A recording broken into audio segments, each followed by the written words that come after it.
Welcome back, everybody, to Two Guys and a Stack of Comics. Although this week it is just one guy with one small stack of comics. Mike's a little busy this week, but wanted to take the opportunity to talk about a comic book that does not seem to be getting near the attention that I feel that it deserves, and that is the Sabertooth series that recently came out called Sabertooth: The Dead Don't Talk. This was a five-issue miniseries from Marvel. Frank Tieri was the writer on it, and Michael Maria, the artist on this. One of the great things is sometimes in modern comic books, because the attention goes to books like Batman, Amazing Spider-Man, Uncanny X-Men, and unfortunately, those books seem to be overly affected by editorial decisions. They seem to be affected a lot by the company's desire to synergize with movies or to, try new ideas in order to kind of farm the IP for more things. And so sometimes we don't get the best books out of those because they seem more like a corporate mandate than an artist or a writer's vision. This Sabretooth book is one of the rare gems that you find, though, where a great character who doesn't get a ton of exposure in the comic books in terms of carrying a solo book gets a creative team that really had a great story. And because it's not a larger book, it largely seems as though the writer and artist got to do what they wanted, have fun with the story, and just present something that is very easily digestible for comic book fans, stays true to the character, stays true to the character's kind of portrayal, the nature of the character. And really, when you find a character like Sabretooth, it's a great series to read in that while the character is absolutely a villain, he's one of the more unique comic book characters that exist because, while yes, he can be a raging psychopath at times, there is always an undercurrent of humanity in Sabretooth as a character. Marvel has at different times flirted with making him a hero. There was, the Age of Apocalypse era where they tried to play around with that a bit. Around the time Onslaught happened, they had him hanging out with the X-Men. There was Uncanny Avengers where they had him, I think after the Axis event, he started acting a little more heroic for a bit. But the character has always been defined by his hatred for Wolverine and just the feral nature of the character. And so I think what was really great about reading this Sabretooth series is that Frank Tieri, because Sabretooth's a smaller character, was able to craft a story that fits really well for the character, but also brings a little bit of edge back to the character as well. And that while Sabretooth has certainly been in violent comic books lately, I think one of the things that's kind of gotten boring with the character is that Sabretooth just seems to kind of meander around until he's in the next Wolverine comic book where he gets his butt handed to him again. And so this comic book, Sabertooth, The Dead Don't Talk, really got to be a good story for Sabertooth. It doesn't violate the canon. So if you read the Sabertooth War event that Wolverine had, it takes place after that, which, saw Sabertooth die. And so there's a framing device used in this comic book of Wolverine kind of going to a bar in New York in the opening pages. And while he is at this bar, he sees kind of an old black and white photo. And in one of the photos, he sees Victor Creed.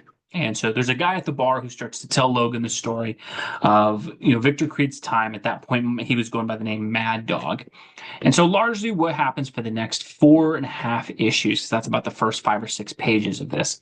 For what happens largely for the next 4.5 issues is you're thrown back into the 1920s of Marvel.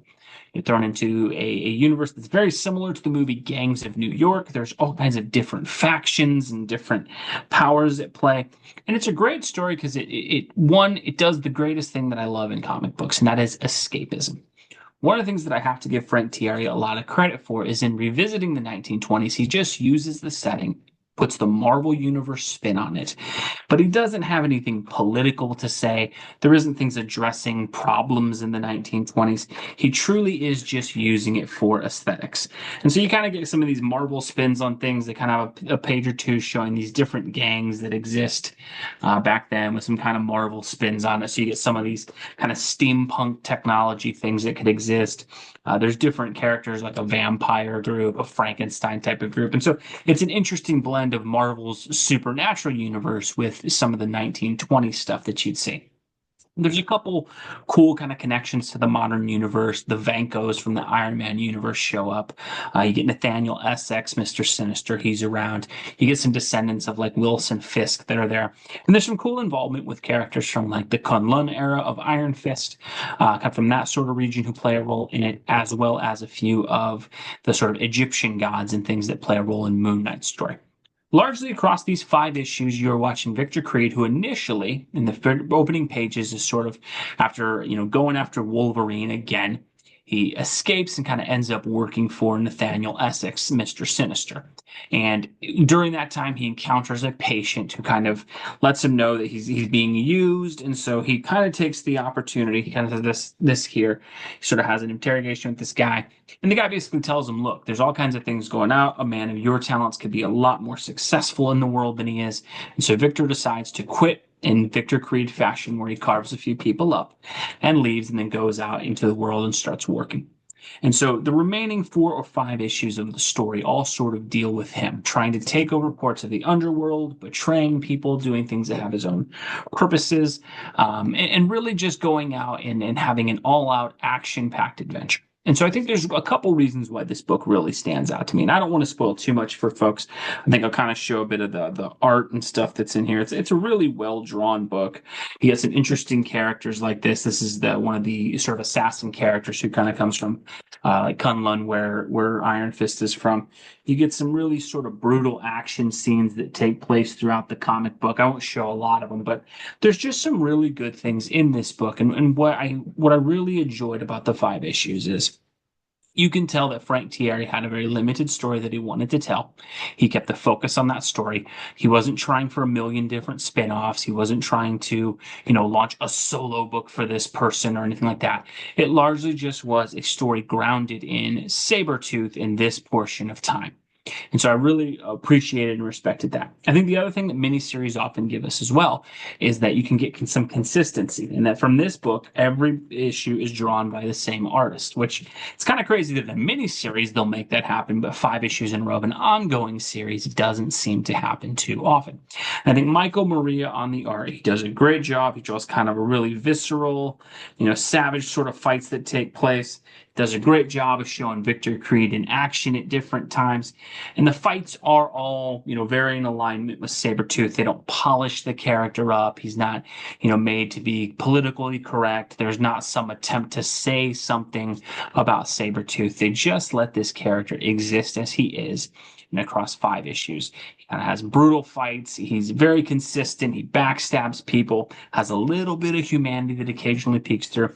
And there is a moment in a couple of the issues where it does seem like Sabretooth might actually move on and find something peaceable.